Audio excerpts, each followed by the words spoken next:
this is Saltiness Isn't Bliss, and the recipe of the day is garlic butter turkey meatballs. So we are going to start with 1 pound of fresh ground turkey. 1 pound of fresh ground turkey going in the bowl. Take that little cover off of there.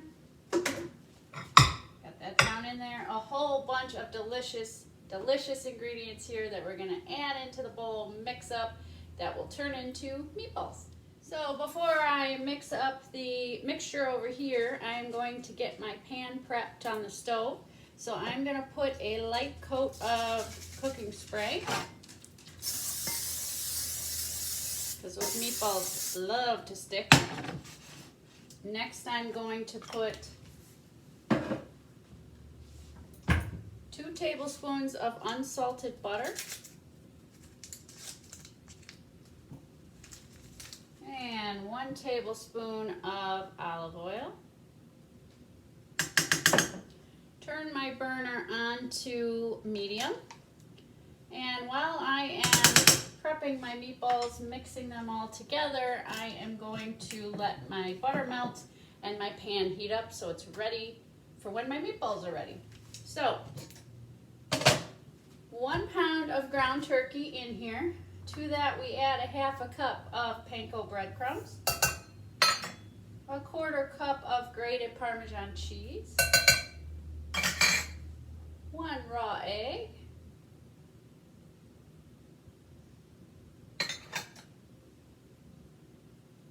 1 tablespoon each of dried, get a little peek in there. We've got some dried chives and dried parsley flakes. 1 tablespoon each. I've just got them both in the same little bowl here. 1 tablespoon of 1/2 and 1/2.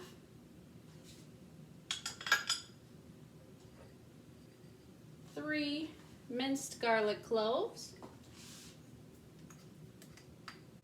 And now this is to taste. We're going to do some dried minced onion. Just going to do a light layer in there, and some fresh cracked pepper, again to taste. So I'm just going to do a light layer.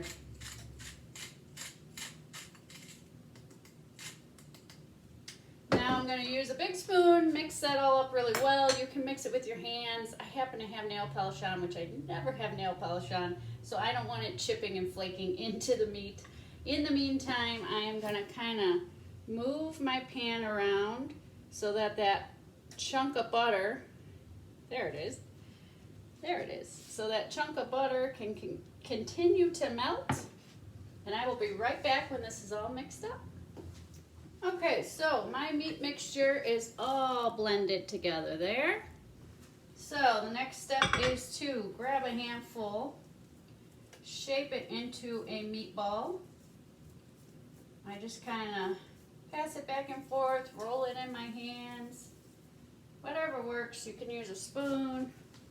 But that's about the size we want right there. I'm going to set that in my pan. My butter and my oil are all nice and blended and melted in there. I'm going to leave it off the heat until I'm done, because what I find and the problem I run into is that the meatballs I put in the pan early start cooking, and they start cooking fast, so then my meatballs are not done at the same rate, and some of them are burning as I'm still putting new ones in. So if I leave it off the heat, it gives it a nice chance for all of them to cook evenly and cook at the same time. So I am just going to continue to shape those up till I run out of meat. Then I will put it on the heat, and the idea is we want to brown both sides. So once we get our meatballs browned up, we will add some reduced sodium chicken broth, which I have right here, so 1/4 cup. We're going to add that in there and then simmer them for just 6 minutes, and then they're done. So that's the beauty of these, is they don't take very long. They pack a lot of flavor into a little meatball. So it's just a fun, quick, easy recipe. So once I get these all shaped, I'll be right back. Okay guys, so my meatballs are all shaped up. In total, I got 12, as you can see there. I've got the burner on medium heat. I am gonna put the lid on the pan and brown both sides of the meatballs, so probably at least 3 to 5 minutes on each side. The other reason that it was important to not keep that pan on the heat while I shaped up the meatballs, as you can see, I've got a real nice layer of butter and oil in there. Had I left it on the burner, that all would have just burned up, and then the meatballs would have stuck to the pan and not cooked as evenly. And now you can see they're getting a real nice sizzle. So I will be back in a bit. All right, guys, so I have pulled the meatballs off the heat because I'm gonna flip them.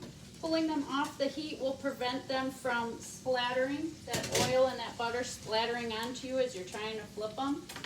I've not figured out the right way to flip them. I try to use these tongs with the teeth. Sometimes that works, sometimes they stick. So I'm gonna just kind of see where they're at here. They're not sticking, which is a nice surprise. So I'm gonna use my tongs with the teeth. So there is a brown side, just to give you a sneak peek. So you just want to go around and flip each meatball directly onto the opposite side of the side that's already browned. Guys, so my meatballs are browned up on both sides. I'm going to keep that lid on so you can hear me. I'm going to turn my burner down from medium down to in between low and medium low, because now I just want to simmer, lock in all those delicious flavors. So I'm going to take the lid off. I'm going to kind of give them a little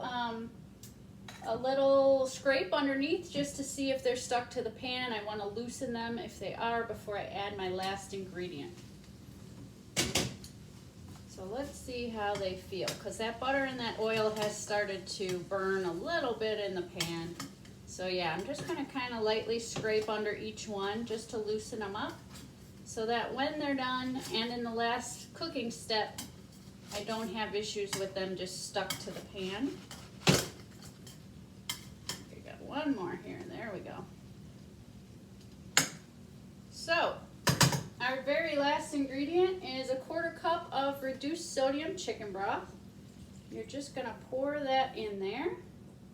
Put the lid back on. Put it back on your heat. And simmer for about 6 minutes, of course, making sure that the meat is cooked all the way through. So I will be back in about that time. All right, guys, my flavor-filled garlic butter turkey meatballs are all cooked up.